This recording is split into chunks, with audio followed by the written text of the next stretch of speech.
Hello friends, welcome to our channel. আমাদের চ্যানেলে কিন্তু তোমাদের সবাইকে স্বাগত। একটি খুব গুরুত্বপূর্ণ খবর কিন্তু তোমাদের জন্য উঠে এসেছে আজকে।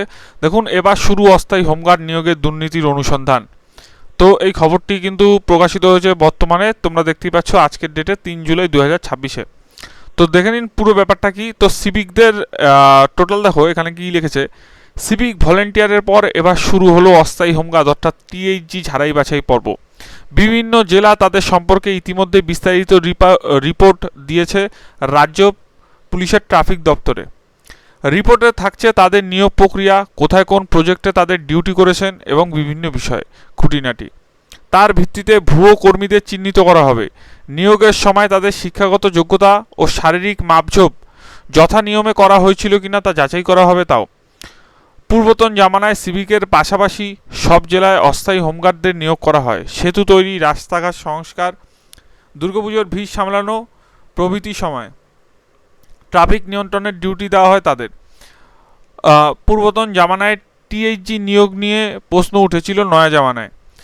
টিএইচজি নিয়ে অভ্যন্তরীণ অনুসন্ধান শুরু হয়েছে। কর্তৃপক্ষ অভিযোগ পেয়েছে ভুয়ো প্রজেক্ট দেখিয়ে বহু টিএইচজি নেওয়া হয়েছিল। বাস্তবে তারা ডিউটি করেননি, কিন্তু টানা বেতন উঠেছে তাদের নামে। অনেক প্রজেক্টে অস্থায়ী হোমগার্ডের সংখ্যা ব্যাপক কারচুপি হয়েছে। তাদের নিয়োগের বহু ক্ষেত্রে যোগ্যতা মান মানা হয়নি। মূল যোগ্যতা বিবেচিত হয়েছিল কোনো না কোনো তৃণমূল বিধায়কের সুপারিশ। অভিযোগের বিনিময়ে ক্যান্ডিডেট পিছু 4-5 লক্ষ টাকা প্রণামী নিয়েছিলেন ওই রাজনৈতিক প্রভুরা। অভ্যন্তরীণ অনুসন্ধানে ধরা পড়েছে কোনো অনুমতি ছাড়াই বিভিন্ন প্রজেক্ট দেখিয়ে ঢালাও নিয়োগ হয়েছিল। সংশ্লিষ্ট এজেন্সির কোনো অস্তিত্ব নেই, অথবা তৃণমূলের কোনো রাঘব বোয়াল সেই এজেন্সির মালিক। চাকরি বা কর্মসংস্থানের নামে এইভাবে বিপুল লুটপাট। তো চলো আমরা নেক্সট কি লিখেছে একটু খানিক দেখে নিই।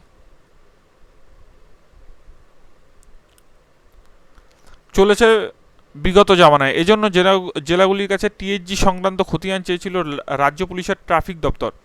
সেখানে পরিষ্কার করে জানতে হবে যে প্রজেক্টের জন্য তাদের নিয়োগ বলে দাবি করা হয়েছিল সেগুলি কি আদৌ অনুমোদনপ্রাপ্ত, কতজন টিএইচজি নিয়োগ করা হয়েছিল, সংশ্লিষ্ট প্রজেক্টের জন্য নিয়োগের পদ্ধতি কী ছিল, এইসব নিয়োগ কতটাই যুক্তিযুক্ত ছিল।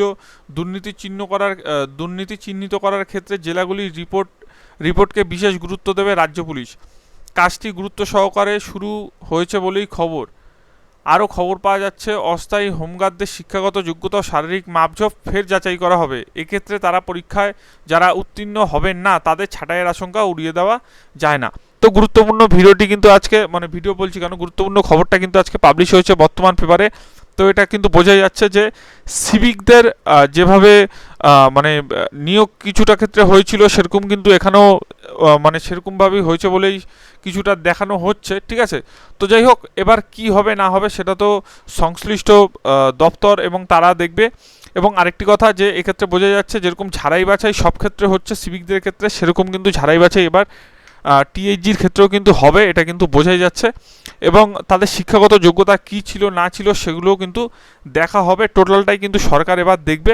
এবং যেহেতু রাজ্যের পুলিশের কাছে কিন্তু এই বিষয়ে জানতে চাওয়া হয়েছিল, সেই বিষয়ে কিন্তু খুব গুরুত্বপূর্ণভাবেই কিন্তু এগুলো জানতে চাওয়া হবে যে তাদের বয়স কত আছে, হাইট কত আছে, কিংবা তাদের শিক্ষাগত যোগ্যতা কি আছে, তারা কি এই রিক্রুটমেন্ট যে হয়েছিল তার জন্য কি তারা যোগ্য, সব কিছুই কিন্তু হবে। এবং সেটি কত তাড়াতাড়ি এবং কত দ্রুততার সাথে হবে সেটাই কিন্তু এখন দেখার। তো এটুকুই কিন্তু খবর ছিল, এবং ভিডিওটি কেমন লাগলো অবশ্যই কিন্তু জানাবে। ভালো লাগলে কিন্তু চ্যানেলটি সাবস্ক্রাইব করবে অবশ্যই, এবং অবশ্যই কিন্তু সাবস্ক্রাইব বাটনটি ক্লিক করে নিচের টেলিগ্রাম চ্যানেলে জয়েন হবে। তার সঙ্গে সিভিকদের ভাই বোনদের জন্য আমার একটি খবর যে তোমাদের কিন্তু আমাদের টেলিগ্রাম চ্যানেলে তোমাদের কিন্তু বিএনএস এবং বিএনডব্লিউএস এর দুটো পিডিএফ দেওয়া হয়েছে। তোমরা যারা এখনও ডাউনলোড করনি অতি অবশ্যই কিন্তু ডাউনলোড করে নিও। ধন্যবাদ।